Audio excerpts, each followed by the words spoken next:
first important thing in this question is that water moves into the paramecium. So it goes into the cell. The next important thing are the paramecium surrounding. That's it. The rest of it's fluff. And guys, all of your tests, not all, the majority of your test questions are this long. You have 50 test questions and you have 60 minutes to do them all. And at the end of 60 minutes, the buzzer goes off and you put your pencils down. So you're going to have to learn to read fast and cut through the fluff. What I would have done is I would have scanned that. I would have seen the questions are the paramecium surroundings. I would have looked at my choices and I would have gone, okay, water's moving somewhere. I'd have gone back and said, into the paramecium, I've got my answer. Because water always moves to the hypertonic. So if the paramecium then is hypertonic, what is it surrounding? Hypotonic. See how easy that is? The problem is you all are not used to long test questions like this. And you're going to see all that reading and all those big words and you're going to go, I don't know what this is, when really it's just fluff. But that's the way ACT and AP exam is written now, like this. All right?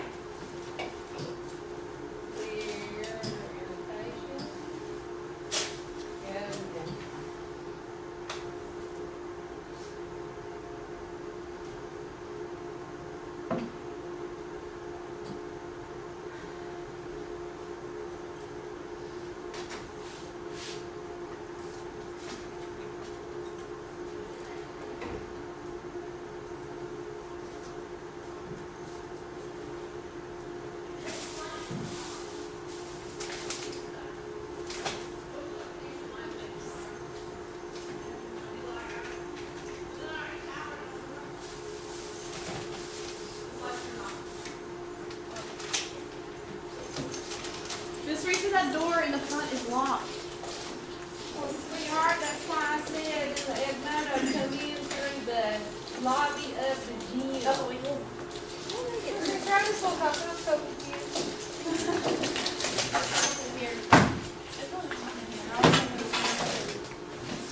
All right, cutting through the fluff.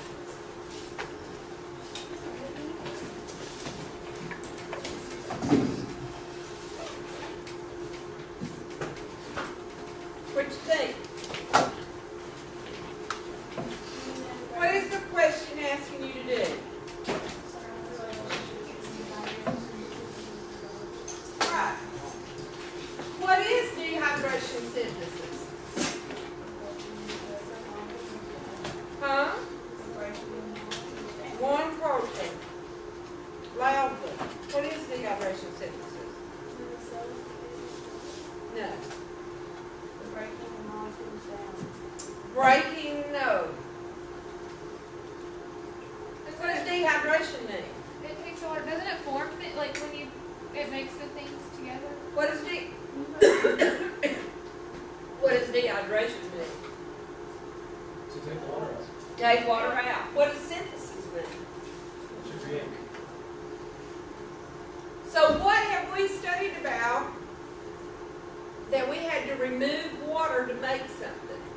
We removed one molecule to put something together. What was it?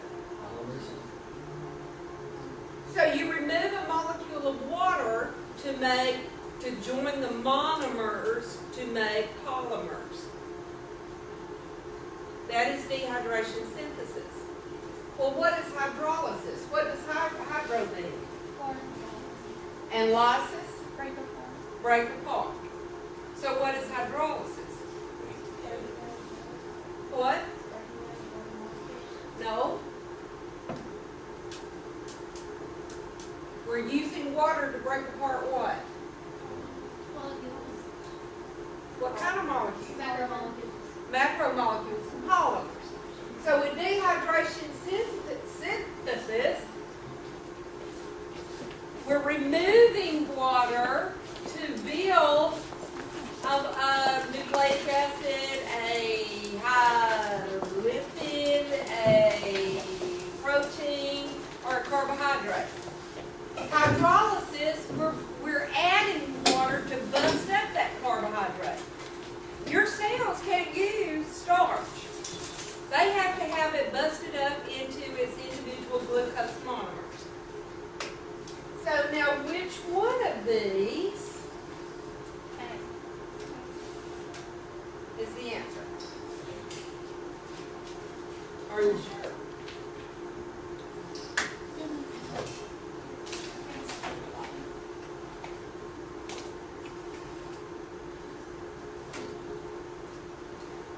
Another helpful test-taking hint.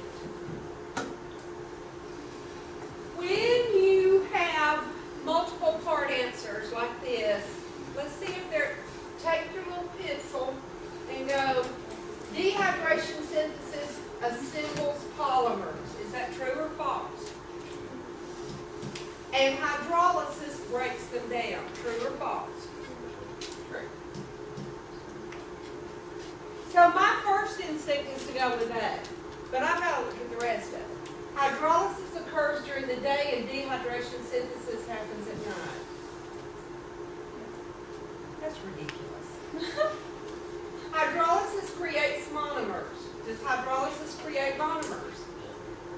It breaks polymers into monomers, so that's true.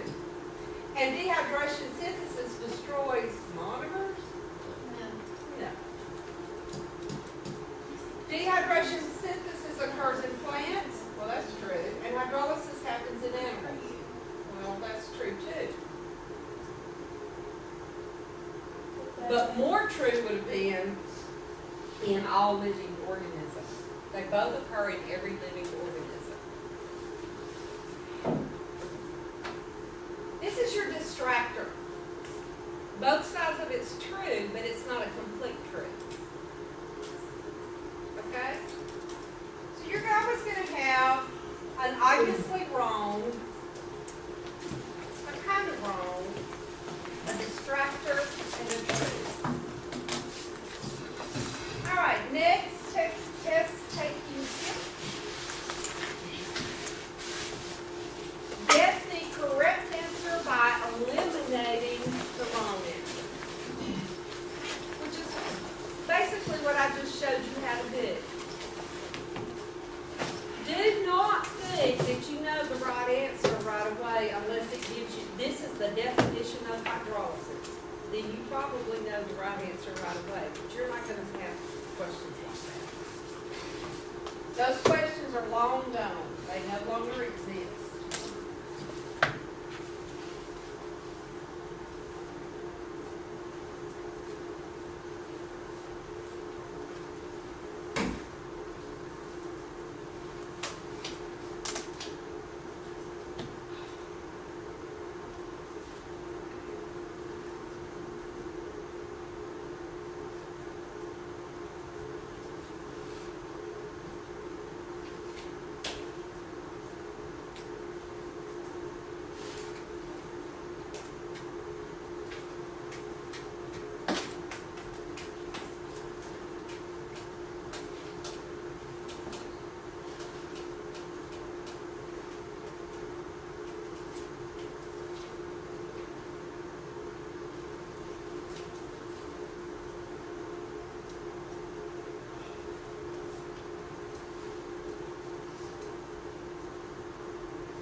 Do you have an answer?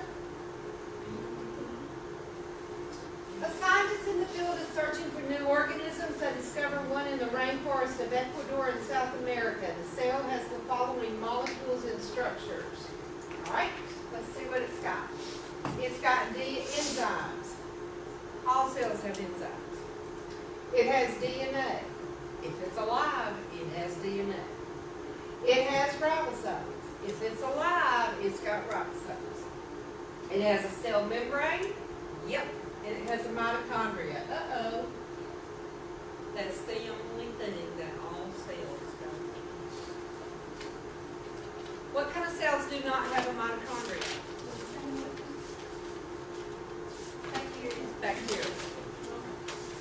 Plants didn't have a mitochondria, they couldn't grow or reproduce.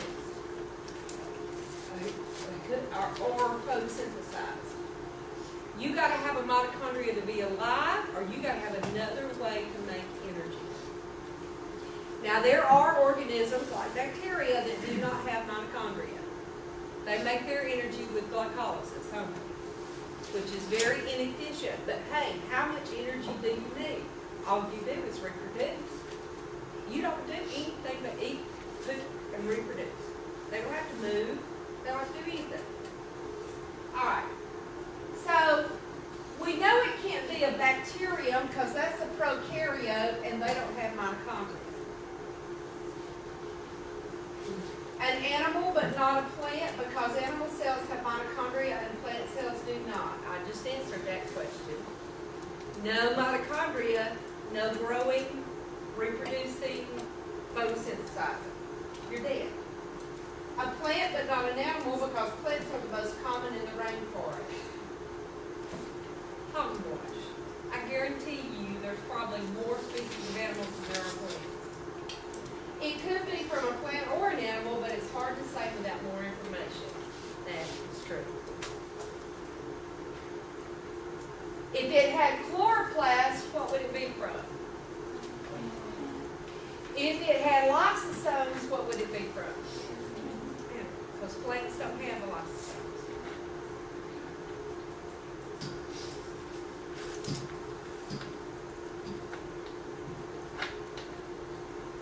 So your third test-taking tip is when you are faced,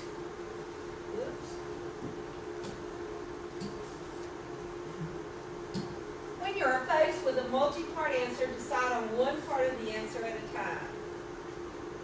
Okay? Here's your question. Each of the following statements are true about bulk transport except. And there's your choice.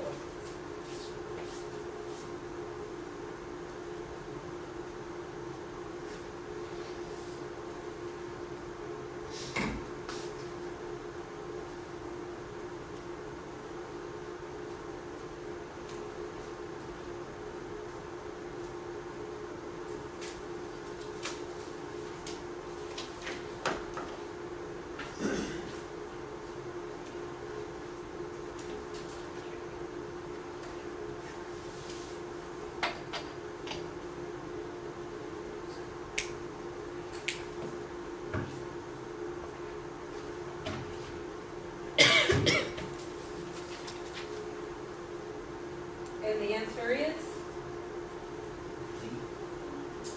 Well, let's look.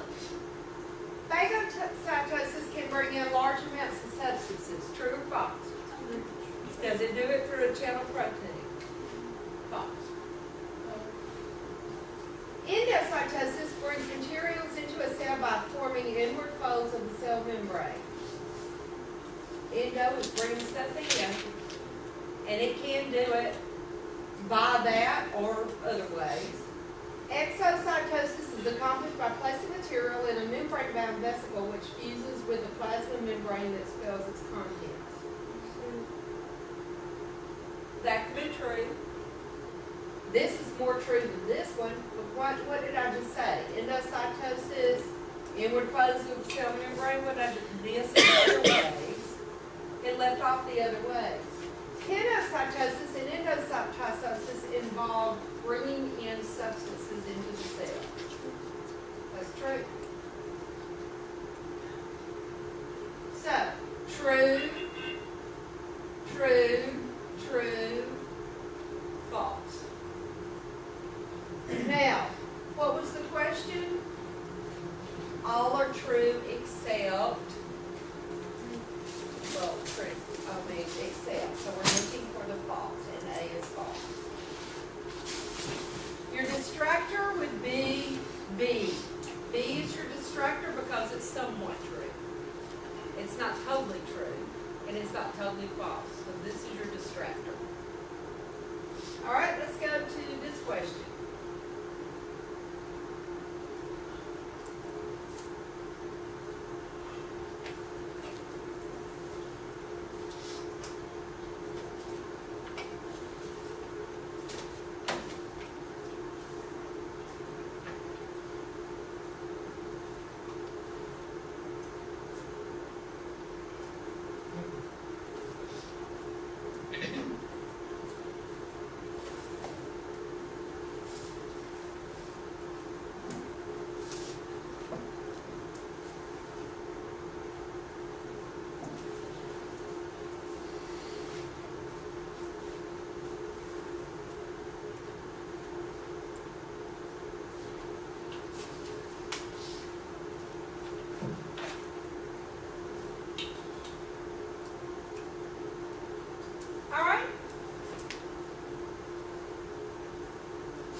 right justification about covalent bonds. That's it. No other no other thing on there is important. Emergent properties, all that's good, bonds allow for it to become plant, all that's wonderful fluff. They just want to know which one of these is true. So, let's look at our choices. Let me run this down a little bit so you can see them all.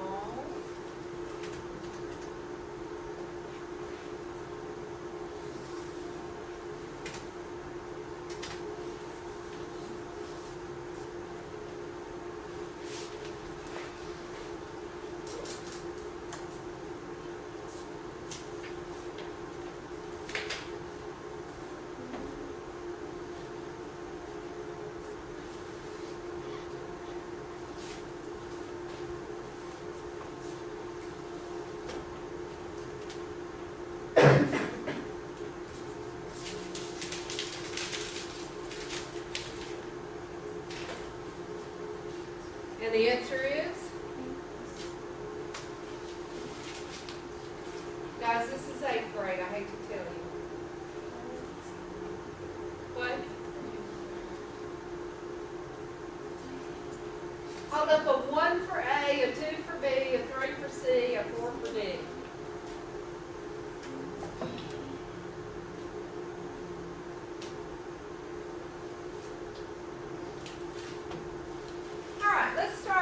Question.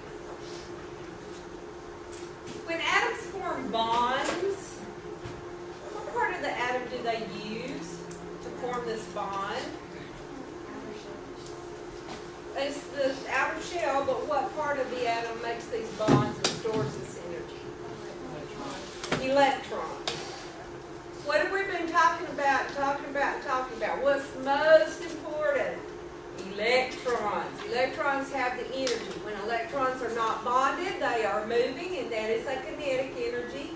When they are bonded, they are storing their energy in potential energy in those bonds. Does everybody? That's 8th grade. Does everybody understand that? So,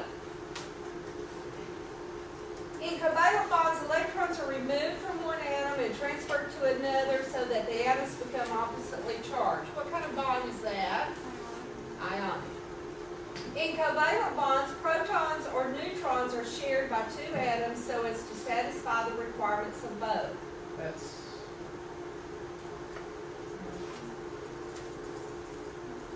Protons or neutrons. Are protons and neutrons involved in bonding? No. That's a distractor. Why is that a distractor? What words make this just a distractor in our test? Our choices. Shared by 2 atoms. That's a distractor. You gotta be a careful reader. Look at C. In covalent bonds, outer shell electrons are shared by 2 atoms so as to satisfactorily fill the outer shells of both. True or false? True. Covalent bonds, they share electrons. In covalent bonds, outer shell electrons of one atom are transferred to the inner. That's ridiculous. So far on all of our choices, we've had one ridiculous answer. One distractor. One that's wrong.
justification. It's not enough to say it's a carb or a lipid, you gotta tell why it's a carb or a lipid. And here are your choices.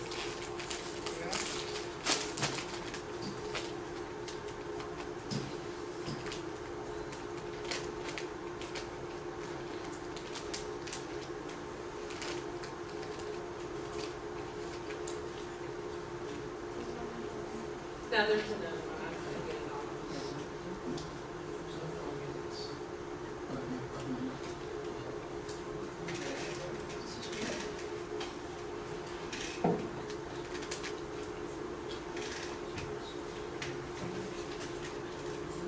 All right? You wanna read your fourth choice?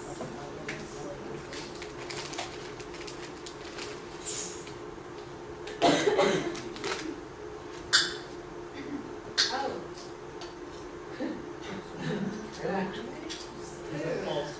Miss Richard can't hide.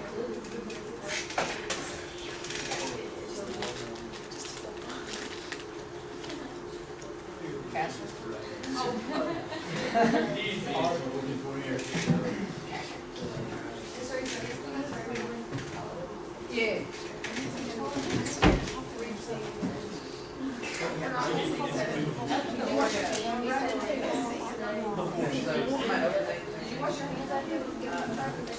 All right, what is it? All right, everybody, guys. The correct answer is C. Because it gets many hydrogens because lots of hydrogen. All right. I call in almost like that. I can't make this any bigger.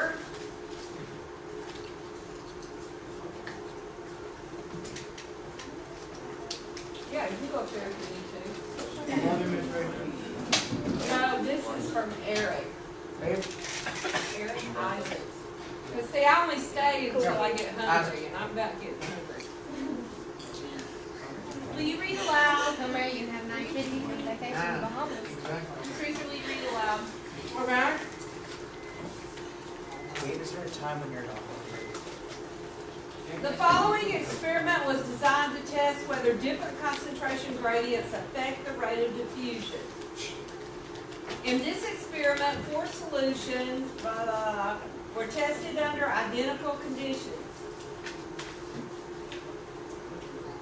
What's that word? Something milliliter. 50 milliliters of 0% NaCl were put into a bag formed of dialysis tubing that is permeable to sodium, chlorine,